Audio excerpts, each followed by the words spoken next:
എല്ലാവർക്കും ജയാസ് കിച്ചണിലേക്ക് സ്വാഗതം.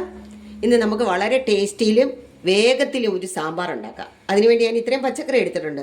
നമ്മുടെ കയ്യിൽ ഇത്രയും പച്ചക്കറി ഇല്ലെങ്കിലും നമുക്ക് സാമ്പാർ ഉണ്ടാക്കാം. ടേസ്റ്റിയിൽ ഉണ്ടാക്കണമെന്നേ ഉള്ളൂ. അപ്പോൾ ഉള്ളി മാത്രമേ ഉള്ളൂ, അല്ലെങ്കിൽ വെള്ളരിക്ക മാത്രമേ ഉള്ളൂ, മുരിങ്ങയ്ക്ക മാത്രമേ ഉള്ളൂ. അങ്ങനെ നമുക്ക് സാമ്പാർ ഒരു സാധനം മാത്രം ഇട്ടും സാമ്പാർ ഉണ്ടാക്കാം. പക്ഷേ നമ്മൾ സാമ്പാർ ഉണ്ടാക്കുമ്പോൾ അതിൻ്റെ മസാല സാമ്പാർ പൊടി പെർഫെക്റ്റ് ആയാലേ നമുക്ക് സാമ്പാർ എന്ന് പറയാനൊക്കത്തുള്ളൂ. അപ്പം ഞാൻ പെർഫെക്റ്റ് സാമ്പാർ പൊടി ചേർത്ത് ഞാൻ സാമ്പാർ ഉണ്ടാക്കി കാണിച്ചു തരാം.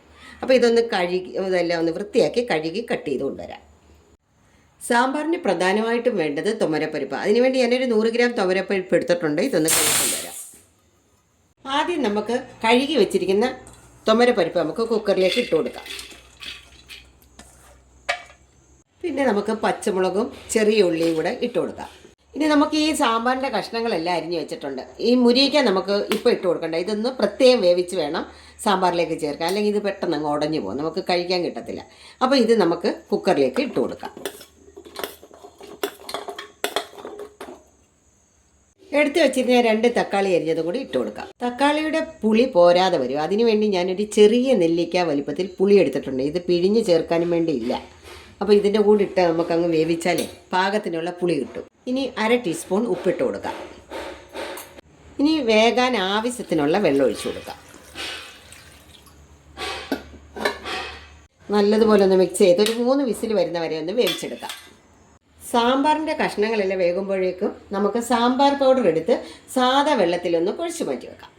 അപ്പോൾ അതിനുവേണ്ടി ഞാൻ എടുത്തിരിക്കുന്നത് ലിയ കറി പൗഡറിൻ്റെ സാമ്പാർ പൗഡറാണ് എടുത്തിരിക്കുന്നത്. അപ്പം ഇതിനകത്ത് നമ്മൾ എക്സ്ട്രാ ഏറെ കായോ മുളക് പൊടിയോ മല്ലിപ്പൊടിയോ ഉലുവപ്പൊടിയോ ഒന്നും എക്സ്ട്രാ ചേർക്കേണ്ട ആവശ്യമില്ല. കാരണം ഇതിനകത്ത് മല്ലി, മുളക്, മഞ്ഞൾ, കായം, ഉലുവ എല്ലാം ചേർത്ത് പൊടിച്ചതായതുകൊണ്ട് നമുക്ക് എക്സ്ട്രാ ചേർക്കേണ്ട ആവശ്യമില്ല. അപ്പോൾ ഇത് നമുക്ക് ഒരു 2.5 ടേബിൾ സ്പൂൺ പൊടിയെടുത്ത് സാദാ വെള്ളത്തിലൊന്ന് കുഴച്ച് വെക്കാം.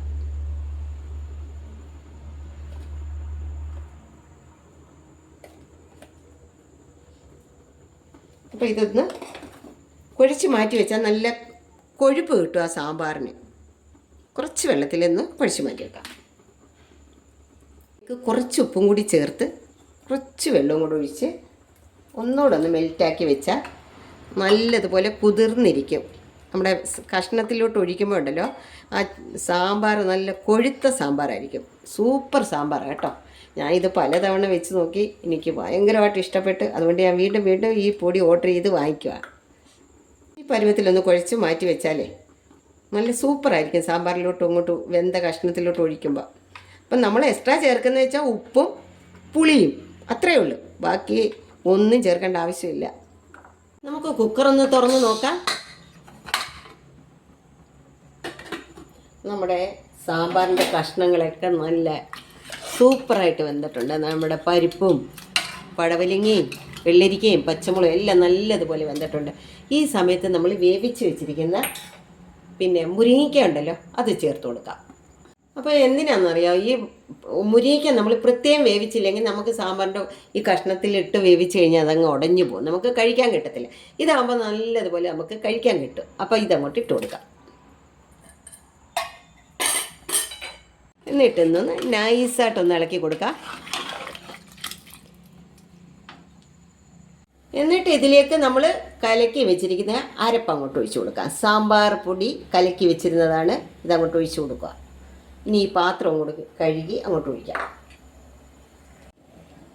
അപ്പോൾ ആ പാത്രം കൂടെ കഴുകി ആ വെള്ളം കൂടെ ഒഴിച്ചു കൊടുത്തു. ഇനി നല്ലപോലെ ഒന്ന് ഇളക്കിയെടുക്കട്ടെ. നല്ലപോലെ ഇളക്കിയാലും നമ്മുടെ ഈ മുരിങ്ങയ്ക്ക ഉടഞ്ഞു പോകത്തില്ല കേട്ടോ. പ്രത്യേകം വേവിച്ച് ചേർക്കണം. വെണ്ടയ്ക്ക ചേർക്കുകയാണെങ്കിൽ വെണ്ടയ്ക്ക വേറെ എണ്ണയിലൊന്ന് വറുത്ത് ചേർക്കണം. ഞാൻ വെണ്ടയ്ക്ക ഒന്നും ചേർത്തിട്ടില്ല. അപ്പോൾ ഇത് കുറച്ചുകൂടെ വെള്ളം വേണ്ടി വരും.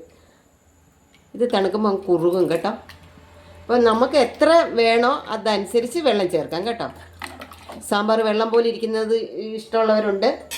പിന്നെ എനിക്കൊരു കാര്യം പറയാനുള്ളത്, സാമ്പാർ വെക്കാൻ ഒരുപാട് പേർക്ക് അറിയാം. ഞാൻ എൻ്റെ രീതിക്ക് സാമ്പാർ വെക്കുന്നതാണ് ഞാൻ ഈ കാണിക്കുന്നത്. അപ്പോൾ നമുക്ക് ശകലം വെള്ളം കൂടെ ഒഴിച്ചു കൊടുക്കാം. സാമ്പാറിലേക്ക് നമ്മൾ സാമ്പാർ പൊടി കലക്കി വെച്ചത് ചേർത്ത് കൊടുത്ത് നല്ലതുപോലെ ഇളക്കിയിട്ടുണ്ട്. നമ്മുടെ മുരിങ്ങയ്ക്ക കഷ്ണമൊക്കെ ഉടയാതെ കിടക്കുന്നുണ്ട്. ഇനി നല്ലതുപോലെ തിളച്ചതിന് ശേഷം നമുക്ക് കടുക് താളിച്ചൊഴിക്കാം. അപ്പോൾ ഈ സമയത്ത് നമുക്കൊന്ന് ഉപ്പൊക്കെ നോക്കി പാകത്തിന് ചേർത്ത് കൊടുക്കാം വേണമെങ്കിൽ. എൻ്റെ പൊന്നോ, ഒരു രക്ഷയില്ല, അത്ര ടേസ്റ്റ്. നമ്മൾ ഈ സാമ്പാർ വെറുതെ ഇരുന്ന് കുടിച്ചു പോകും.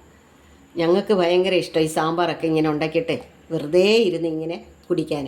ചോറിനകത്ത് വിഴിച്ച് കഴിക്കുന്നതിനേക്കാളും ഇഷ്ടം സാമ്പാർ പ്രത്യേകം പാത്രത്തിലെടുത്ത് വെച്ച് ഞങ്ങളൊക്കെ കുടിക്കാറുണ്ട്. സാമ്പാർ എന്ന് പറയുന്നത് വെജിറ്റബിൾ സൂപ്പാണ്. നമ്മുടെ സാമ്പാറിൻ്റെ തിള കണ്ടോ, സന്തോഷം കൊണ്ട് കുത്തി മറിയുന്ന മാതിരി കണ്ടോ. ഇതിന് ഉപ്പ്, എരിവ്, പുളി എല്ലാം സമത്തിനുണ്ട്, അതുകൊണ്ടാണ് ഇങ്ങനെ തിളയ്ക്കുന്നത്. കടുക് താളിക്കാൻ വേണ്ടി എണ്ണ വെച്ച് കൊടുത്തിട്ടുണ്ട്. എണ്ണ നല്ലപോലെ ചൂടായി നമുക്ക് കടുക് ഇട്ട് കൊടുക്കാം. 2-3 മുളക് ഇട്ട് കൊടുക്കാം. ഉള്ളിയും കറിവേപ്പിലയും കൂടി ഇട്ട് നല്ലതുപോലെ ഒന്ന് മൊരിച്ചെടുക്കാം. ഉള്ളിയൊക്കെ ഒന്ന് വറുത്ത് ചേർക്കാമെങ്കിലുണ്ടല്ലോ ഏത് കറിയായാലും നല്ല രുചിയായിരിക്കും. സാമ്പാറിലേക്ക് കടുക് താളിച്ചത് ഒഴിച്ചു കൊടുക്കാം. നമ്മുടെ സാമ്പാറിൻ്റെ പണി കഴിഞ്ഞു. ഇനി ഒന്ന് ഇളക്കി കൊടുക്കാം. എല്ലാവർക്കും ഇഷ്ടമായില്ലേ? അപ്പോൾ എല്ലാവരും ഇതുപോലൊന്ന് ട്രൈ ചെയ്ത് സാമ്പാറൊന്ന് കഴിച്ച് നോക്കണം. നല്ല രുചിയാണ്. ഇത് നോൺ വെജ് കഴിക്കുന്നവർക്ക് ഇതിൻ്റെ സൈഡ് ഡിഷായിട്ട് മീൻ വറുത്തതാവാം. നോൺ വെജ് കഴിക്കാത്തവർക്കാണെങ്കിൽ പപ്പടം. അപ്പോൾ സൂപ്പറായിട്ടുണ്ട് ഇന്നത്തെ ഊണ്.